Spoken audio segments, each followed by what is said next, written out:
बिस्मिल्लाहिर्रहमानिर्रहीम। अस्सलाम वालेकुम नाजरीन, आप यूट्यूब चैनल देख रहे हैं। मैं इमरान खान हूँ। कराची ने नाजरीन एक मरतबा फिर साबित कर दिया कि कराची की सबसे मकबूल पॉलिटिकल पार्टी पाकिस्तान तहरीक इंसाफ है और इस वक्त कराची के अंदर जो सबसे मकबूल पॉलिटिकल लीडर है वो एक मरतबा फिर इमरान खान है।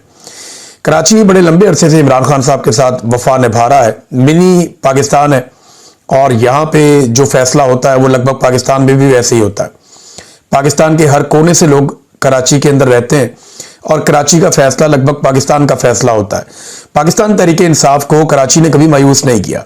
जब इमरान खान साहब की हुकूमत गिरी तो ये कुछ मनाजिर आप देखिए, ये तब की हैं जब इमरान खान साहब ने अपनी हुकूमत गिरने के बाद कराची में जलसा किया था और किस तरह से पाकिस्तानियों ने उन्हें रिस्पॉन्ड किया था। जिस रात इमरान खान साहब की हुकूमत गिरी, अगले ही रोज शहर कराची में लोग बहुत बड़े पैमाने पर बाहर निकले। उन्होंने एक कौमी तराना पढ़ा पाकिस्तान का और इमरान खान साहब के फोटोज उठाकर ये पूछा कि खान साहब देखें कोई शहर रह तो नहीं गया जो आपके लिए आज बाहर नहीं आया। बल्कि वो इमरान खान साहब के बारे में ये कह रहे थे कि एक ऐसा वजीर आजम जो डायरी लेकर निकल गया वजीर आजम हाउस से और इस तरह का वजीर आजम हमें दोबारा नहीं मिलेगा। बहुत कराची वालों के जज्बात बड़े हाई थे और वो हुआ भी है। इमरान खान के जाने के बाद जो तबाही हुई पाकिस्तान की, वो एक एक बच्चा पाकिस्तान का गवाह है। अब इमरान खान का खिलाड़ी पहुंचा कराची में, सुहेल अफरीदी, और कराची ने जो उम्मीद थी उससे बढ़ के रिस्पॉन्ड किया।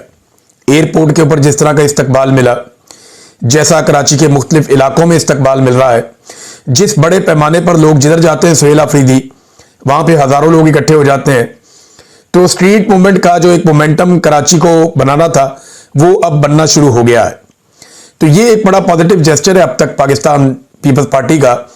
और लेकिन जब तक सुहेल अफरीदी दौरा मुकम्मल करके वापस खैबर पख्तूनख्वा पहुंच नहीं जाते तब तक हम कुछ कह नहीं सकते, क्योंकि यहाँ पे एस्टेब्लिशमेंट का भी एक करैक्टर है, एक किरदार उनका भी है और आसिम मुनीर साहब वहां से अपना रोल प्ले करते हैं और उनके साथ उनके बहुत सारे प्लेयर्स हैं जो उनकी टीम का हिस्सा है। दूसरी जानिब जो है वो पॉलिटिकल पार्टियों का भी एक इत्तेहाद है।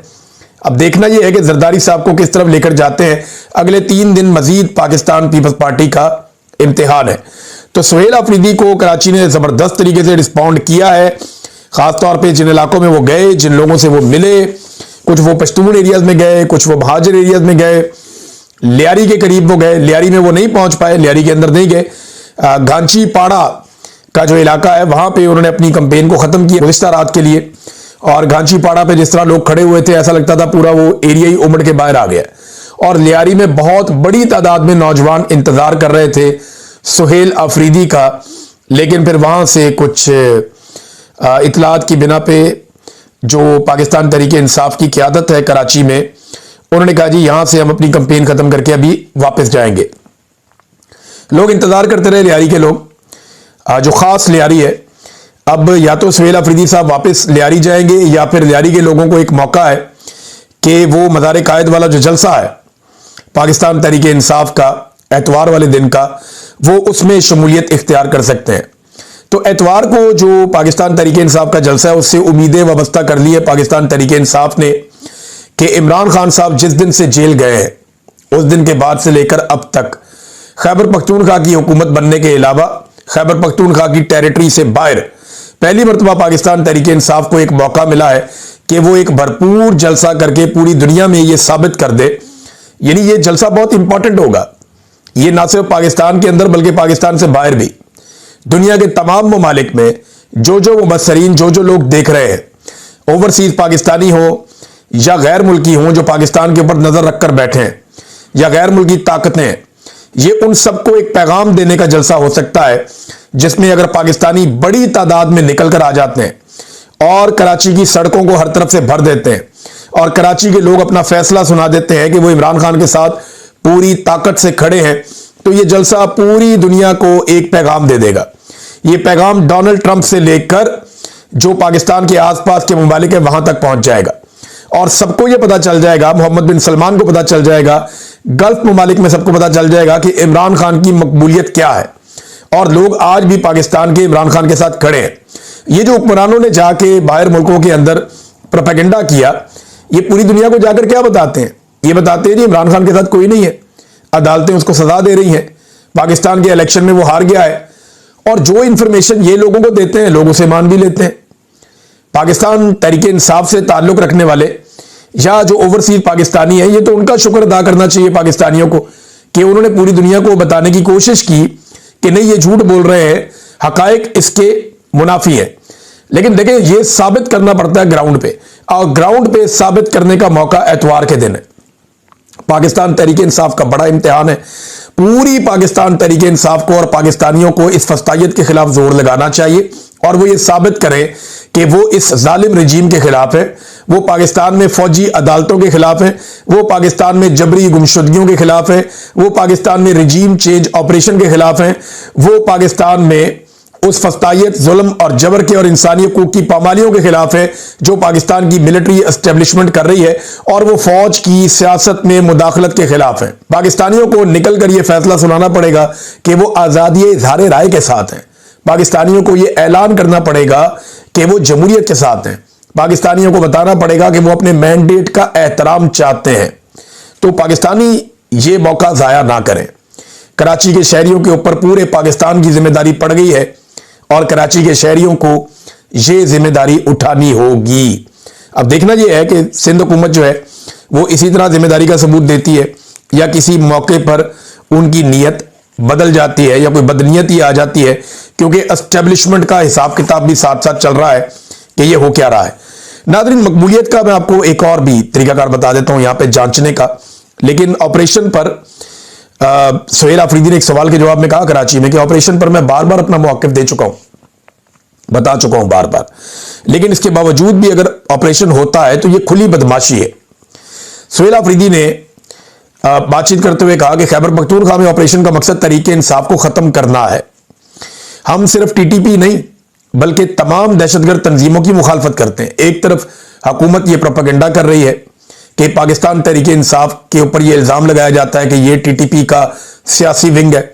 दूसरी तरफ पाकिस्तान तहरीके इंसाफ टीटीपी समेत तमाम दहशतगर्दों की मजम्मत कर रही है। तो यह क्या बात हुई? पाकिस्तान तहरीके इंसाफ ने तो यह भी आपसे चैलेंज किया हुआ है कि आप वो मिनट्स निकाल कर ले आए जिन मिनट्स में यह फैसला किया गया, जिस मीटिंग के अंदर यह फैसला किया गया उसके मिनट्स ले आए कि तालिबान को या टीटीपी को पाकिस्तान में लाकर दहशतगर्दों को वापस बसाया जाए। यह फैसला पाकिस्तान तहरीके इंसाफ ने नहीं किया था, बल्कि यह फैसला पीडीएम की जमातों ने किया था। अगर तो पाकिस्तान तहरीके इंसाफ सियासी विंग होती टीटीपी का, तो वो टीटीपी के लोगों को वापस लाकर बसाने की मुखालफत क्यों करती? मुराद सईद इमरान खान साहब के सबसे करीबी साथियों में से एक है। अगर मुराद सईद जैसा आदमी इसकी मुखालफत कर रहा था तो फिर पाकिस्तान तहरीके इंसाफ तो इसके खिलाफ हुई। तो उन्होंने सुहेल आफरीदी ने वही बात की जो इमरान खान साहब कह रहे थे कि खैबर पख्तूनख्वा में मिलिट्री ऑपरेशन से अमन व अमान कायम नहीं होगा।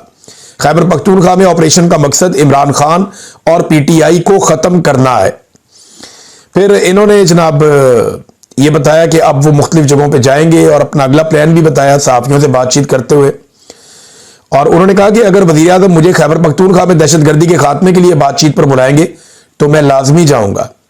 वफाक खैबर पख्तूनख्वा हुकूमत, सियासी जमातें और सिक्योरिटी इदारे मिलकर खैबर पख्तूनख्वा में क़याम अमन के लिए रास्ता निकालें।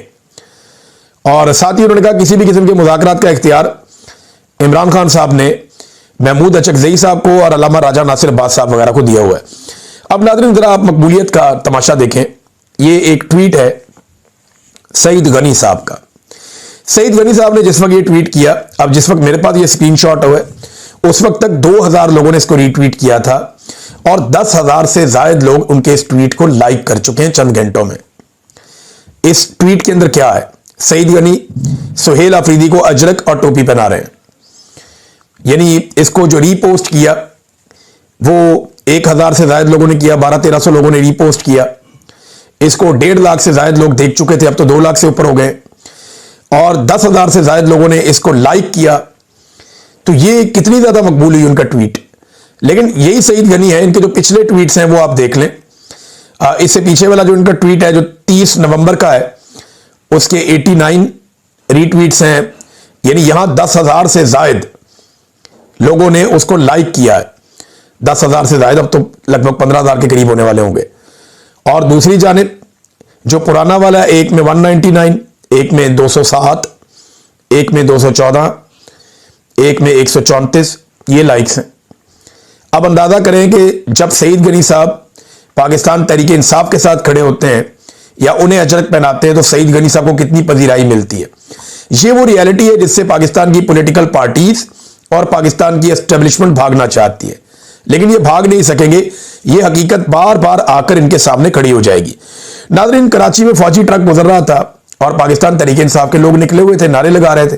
तो फौजी ट्रक के अंदर से फौजी जो है वो मुक्के लहरा लगा के इमरान खान के नारे लगा रहे थे, यानी कैदी नंबर 804 के नारे फौजी भी लगाते हैं। सनाउल्लाह मस्ती खेल साहब ने यह कहा था ना कि 90% से ज्यादा जो फौज के अंदरूनी तौर पे इदारे के अंदर एक सर्वे हुआ, 90% से ज्यादा इदारे के अंदर जो लोग हैं या फौजी हैं वो इमरान खान के साथ खड़े हैं, उन्हें पसंद करते हैं। बहुत थोड़ी मकबूलियत है बाकी लोगों की। तो इमरान खान की मकबूलियत चाहे फौज के अंदर है, चाहे फौज के बाहर है, चाहे सिविलियंस में है, चाहे ब्यूरोक्रेट्स में है, हर तरफ इमरान खान साहब की मकबूलियत यकसा है। ये सिर्फ सिस्टम के बेनिफिशरीज हैं जो फायदा उठाते हैं। फौजी ट्रक के अंदर से मुझे बिल्कुल हैरत नहीं हुई, क्योंकि मैं जाती तौर पे जो मिलिट्री की जो फैमिलीज को मिलता हूं वो लोग बहुत प्यार करते हैं इमरान खान से और वो बड़े शर्मिंदा हैं जो कुछ इमरान खान साहब के साथ हो रहा है। अब नाजरीन ने ये एक महमूद खान अचकजई साहब ने इमरान खान साहब की रिहाई के मामले पर बड़ी खुलकर बात की है और हत्ता कि उन्होंने आईना दिखाया। कुछ पाकिस्तान तहरीक इंसाफ के लोगों को भी उन्होंने एक तरह का आईना दिखाया। महमूद अचकजई साहब ने सख्त बात कर देते हैं, लेकिन बुजुर्ग सियासतदान है, बात उनकी ठीक है और तहरीक इंसाफ के लोगों को इस बात पे सोचना चाहिए। वो कहते हैं हर आदमी इस वक्त कैदी नंबर 804 का नारा लगा रहा है, कौन बचाएगा पाकिस्तान, इमरान खान का नारा लग रहा है। इस वक्त जो अवामी हमायत पाकिस्तान तहरीक इंसाफ को हासिल है या इमरान खान को हासिल है, तारीख में किसी को हासिल नहीं रही। इसके बावजूद इमरान खान जेल में, माजरत के साथ इसकी वजह तहरीक इंसाफ में डिसिप्लिन की कमी है। हर 100 आदमी का एक लीडर है, यानी हर 100 बंदों ने अपना एक, इसने ये ग्रुप बनाया, उसने वो ग्रुप बनाया, उसने वो कहता है ये गद्दार है, वो कहता है वो कंप्रोमाइज है। और इसके अंदर ना बहुत सारे ऐसे लोगों ने भी किरदार अदा किया जिन्होंने खुद कोई कुर्बानी नहीं दी, जिन्होंने खुद एक चपेट भी नहीं खाई, लेकिन वो रोजाना की बुनियाद पर बताते हैं वो फलाना भी एमएनए जो है वो गद्दार है, वो फलाना एमपी है जो वो भी गद्दार है, वो फलाना जो है वो भी। इन्होंने इतना सख्त कर दिया क्राइटेरिया पाकिस्तान तहरीक इंसाफ के लोगों के लिए कि लोग बेचारे हाथ पांव फूल गए उनके, वो छोड़ छाड़ के बैठ गए, यार हम किधर जाएं, हम काम करते हैं फिर गालियां पड़ती हैं, पीछे हटते हैं फिर गालियां पड़ती हैं। तो ये कुछ लोगों ने बड़ा सख्त क्राइटेरिया कर दिया और ज्यादातर ऐसे लोगों ने जिनका अपना चेहरा दिखाई भी नहीं देता, जो खुद सामने आ भी नहीं सकते, या ऐसे लोगों ने जिन्होंने कभी जिंदगी में कभी एक चपेट भी नहीं खाई। देखिए हर आदमी के हालात मुख्तलिफ होते हैं, हर आदमी एक सर्टन लेवल तक लड़ सकता है। कोई आदमी ज्यादा लंबी लड़ाई लड़ सकता है, कोई छोटी। एक दिन मैं इमरान खान साहब के साथ बैठा हुआ था तब भी ये बात हुई थी। मैंने खान साहब के सामने अर्ज किया था कि खान साहब कोई आपके सामने कारकुन ऐसा आ जाएगा जो गोली खा लेगा आपके लिए, कोई ऐसा आ जाएगा जो आपके लिए गोली मार भी सकता है, कोई डंडा खा सकता है, कोई डंडा मार सकता है, कोई ऐसा है जो ना डंडा खा सकता है ना डंडा मार सकता है, सिर्फ नारा लगा सकता है, कोई ऐसा है जो पुलिस को एंगेज कर सकता है, कोई ऐसा है जो उनके आगे लग के भाग सकता है, कोई ऐसा भी होगा जो अपने घर के अंदर कमरे में बंद करके अपने आप को जानवज पे बैठ के आपके हाथ में दुआई कर सकता है। तो ये लोगों का अलग अलग होता है ना। अब सारे लोग तो एक तरह के नहीं होते मार खाने वाले, तो आपको सारों को साथ लेकर चलना होता है। लेकिन यहां क्राइटेरिया बहुत सख्त कर दिया गया। मैं उन लोगों की बात नहीं कर रहा जो लोग प्रेस कॉन्फ्रेंस करके चले गए, मैं उन लोगों की बात भी नहीं कर रहा जो लोग इमरान खान की पीठ में छुरा घोंप कर चले गए, या जिन लोगों ने एस्टेब्लिशमेंट के साथ मिलकर गेमें डालना शुरू कर दी। उनका एहतसाब तो इमरान खान ने जेल में बैठ के खुद कर दिया। ये चंद लोग थे, 4-5 लोग, खान साहब ने जेल के अंदर से बैठ के इनकी तबीयत साफ कर दी। उन्हें पता चल गया कि कौन क्या कर रहा है। ओवरऑल बहुत सारे लोग बेचारे इमरान खान के साथ चलना चाहते हैं लेकिन वो नहीं चल पाते हैं। इसकी वजह यह है जो आपके सामने अब वही बात कह रहे हैं कि थोड़ा सा ना दिल बड़ा करना पड़ेगा, सबको साथ लेकर चलना पड़ेगा। एक बड़ी कंपेन है, एक बहुत बड़ा काम करना पड़ेगा पाकिस्तान में, सबको दिल बड़ा करना पड़ेगा, सबको बुलाना पड़ेगा, पूरे पाकिस्तान को आवाज देनी पड़ेगी। तो डिसिप्लिन की कमी है, हर 100 आदमी के ऊपर एक लीडर है जो दूसरों को बुरा भला कहता है, लेकिन इमरान खान पे सब मुत्तफिक हैं। हाँ, ये बात बड़ी अच्छी है, कोई आदमी कम कुर्बानी दे रहा है, कोई ज्यादा कुर्बानी दे रहा है, कोई बहुत ज्यादा कुर्बानी दे रहा है, किसी ने अपना ये धड़ा बनाया हुआ, किसी ने अपना वो ग्रुप बनाया हुआ है, लेकिन सारे के सारे एक बात पे मुत्तफिक है कि लीडर इमरान खान है, इमरान खान को जेल से बाहर आना चाहिए। तो इस एक बात पे अगर सब एक दूसरे को बर्दाश्त करें तो एक बहुत बड़ी कंपेन बन सकती है। तो इस पे उन्होंने कहा कि इस तरह इमरान खान नहीं निकलेगा जैसे आप कर रहे हैं। हम बुरे वक्त में तहरीक इंसाफ के साथ खड़े हुए, हमें सिखाया गया कि मजलूम के साथ खड़े होना है। हम जालिम के खिलाफ तहरीक इंसाफ के साथ खड़े हुए। मजलूम करोड़ों में और जालिम लाखों में है, हमें मुत्तहिद होने की जरूरत है। जुल्म मिटाने के लिए हमारे साथ मुत्तहिद हो जाएं, ये उन्होंने कहा। फिर एक और बात उन्होंने की कि पाकिस्तान में हजारों पंजाबियों, सिंधियों, बलोचों और पश्तूनों के दफा 144 की खिलाफ वर्जी पर उन्हें कत्ल कर दिया गया, लेकिन आज तक किसी भी जर्नैल को, सदर को या वजीर आजम को आइन की खिलाफ वर्जी पर सजा नहीं हुई। वजीर आजम को तो होती रही है बेचारों को सजाएं, उन्होंने खिलाफ वर्जी नहीं भी की आइन की तो उनको सजाएं होती रही हैं। असल जो सजा होनी चाहिए वो तो जर्नैलों को और जजों को होनी चाहिए जिन्होंने तबाहियां फेरी है पाकिस्तान के अंदर, तो उन्हें सजा नहीं हुई। हमें निकलना होगा, ना किसी को गाली देंगे ना डंडा उठाएंगे। 8 फरवरी को सड़कों पे आवाम की बादशाही होगी। अचकदई साहब ने ना बार बार नवाज शरीफ साहब को गैरत दिलाने की कोशिश की, उनकी गैरत जगाने की कोशिश की। बार बार वो नवाज शरीफ को कहते रहे कि मियां साहब आपको पता है कि आप हार गए, मियां साहब आपको पता है कि आप तारीख की गलत सिमत पे खड़े, मियां साहब बाहर निकले, मियां साहब फेस करें। लेकिन मियां नवाज शरीफ साहब चुप के बैठे रहे, उन्होंने परवेज रशीद को आगे कर दिया। परवेज रशीद साहब हमारे साथ जब बैठते थे ना रिपोर्टिंग के दिनों में, तो ये हमेशा कहते थे जर्नैलों ने पाकिस्तान को तबाह कर दिया। वो ये कहते थे कि कैसे जर्नैलों ने घटिया सियासत से नवाज शरीफ और मुल्क के खिलाफ साजिशें की है। मगर इमरान खान ऐसा माई का लाल है जिसने बड़े बड़े बेनकाब कर दिए।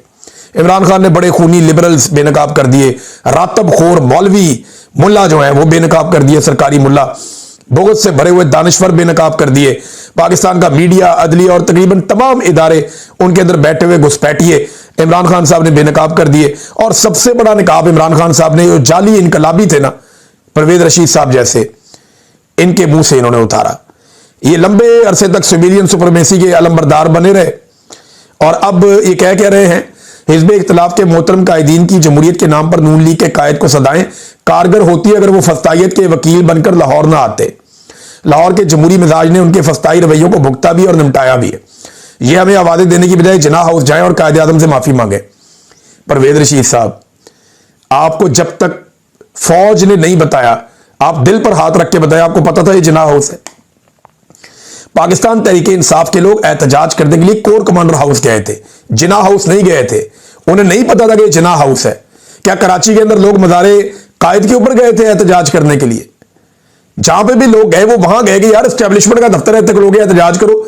ये इमरान खान से लड़ रहे हैं, लड़ाई तो फौज लड़ रही है इमरान खान से, आर्मी चीफ लड़ रहा है इमरान खान से लड़ाई, और तो किसी की लड़ाई नहीं है। कौम ये बात समझ गई थी, वो एहतजाज करने गए, आपने वहां से पुलिस गायब कर दी, वहां से सिक्योरिटी सारी की सारी हटा दी, और उसके बाद वहां पे एक false flag operation Pakistan Tehreek Insaf कहती है, और उनकी बात में इसलिए भी वजन है कि वहां पे सीसीटीवी फुटेज ही नहीं है, वहां पे कोई ऐसी गवाही नहीं है जिसकी बुनियाद पे आप सिविलियन कोर्ट्स के अंदर इनको सजाएं दिलाते, आपको मिलिट्री कोर्ट्स का सहारा लेना पड़ा। तो परवेज रशीद साहब, आप अपने दिल पे हाथ रख के बताएं कि आपको पता था कि ये जिन्ना हाउस है? पूरे पाकिस्तान में किसी को नहीं पता था, लोगों को तो यही पता था ये कोर कमांडर हाउस है। और आप कह रहे हैं कायदे आजम से माफी मांगे। एक्चुअली परवेज रशीद साहब कहना चाहते हैं कि जाके फौज से माफी मांग लो। और साथ उन्होंने भी कहा कि ये फस्ताई कुव्वतों के लिए हमायत हासिल नहीं की जा सकती, लाहौर खामोश है और खामोश ही रहेगा। नहीं परवेज रशीद साहब, लाहौर सिसक रहा है, लाहौर चीख रहा है, आपको लाहौर की आवाज सुनाई नहीं दे रही। लाहौरी ऐसे नहीं है, लाहौरी बड़े गैरत वाले लोग हैं, लाहौरी बड़ी शर्म वाले लोग हैं।